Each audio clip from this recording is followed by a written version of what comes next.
ఈ ఫుడ్ విషయంలో ఈ రోజు నాకు మా బాబాకు పెద్ద రచ్చే జరిగింది. అసలు ఏం జరిగిందో ఈ వీడియోలో చెప్తారండి. ఈ రోజు పార్టీ ఉంది చరణ్, జమ్యాకు పోయేసి 5 కేజీలు మాంసం తీసుకురమ్మని చెప్పేసి 20 దినార్లు ఇచ్చినాడు. 20 దినార్లు అంటే మన ఇండియా డబ్బులు 5,800. బండేసుకొని బావద్దు, జమ్యా దగ్గరే కదా, నడుచుకుంటూ వెళ్ళు, కొంచెం ఎక్సర్సైజ్ చేసినట్టు ఉంటది అని చెప్పాడు. సరేలే నీ కక్కుర్తి నాకు ఎందుకులే అని చెప్పేసి నడుచుకుంటూ వెళ్ళి 5 కేజీలు మాంసం తెచ్చాను. ఫస్ట్ ఏం చెప్పాడంటే ఒక్క ప్లేట్ చాలు, దివానియాలోకి 5-6 మంది వస్తారు అని చెప్పాడు. సరేలే అని చెప్పేసి ఒక్క ప్లేట్కు ఎంత కావాలో అంతే ప్రిపేర్ చేస్తా ఉన్నాను ఫుడ్. సడన్గా ఏం చేసినాడు, ఫోన్ చేసి ఇంకొక 2 ఎక్స్ట్రా వస్తారు, నేను నా ఫ్రెండ్ కూర్చొని పక్కన తింటాము, 5 మంది కింద తింటారు, సో 2 ప్లేట్లు చేయమన్నాడు. సరేలే అని చెప్పేసి మళ్ళీ 2 ప్లేట్ల కోసం అని చెప్పేసి ఫుడ్ రెడీ చేస్తా ఉన్నా.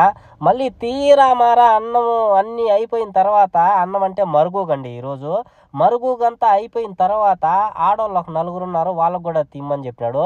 బాబా ఎట్ట చెప్తున్నావు బాబా, నువ్వు చెప్పింది 5 కేజీల మాంసం, అలాగే 2 ప్లేట్లు చెప్పినావు, 1 ప్లేట్ చెప్పినావు, 1 ప్లేట్ అయిపోయింది, 2 ప్లేట్లు చెప్పినావు, ఇప్పుడు 3 అంటా ఉన్నావు, సరిపోదు బాబా అంటే, మాంసం తక్కువైనా పర్వాలేదు, చిన్న చిన్న ప్లేట్లలో ఆడవాళ్ళకి ఎలా ఒకలాగా సర్దు అన్నాడు.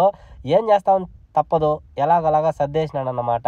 ఆడవాళ్ళు అయితే ఏంది చరణ్ కొంచెం పెట్టంపించినావని చెప్పేసి మా మామ ఫోన్ చేసి నన్ను ఎక్కుతా ఉన్నది. ఏం చేస్తామండి, తప్పదు, అప్పుడప్పుడు ఇలా జరుగుతూ ఉంటుంది.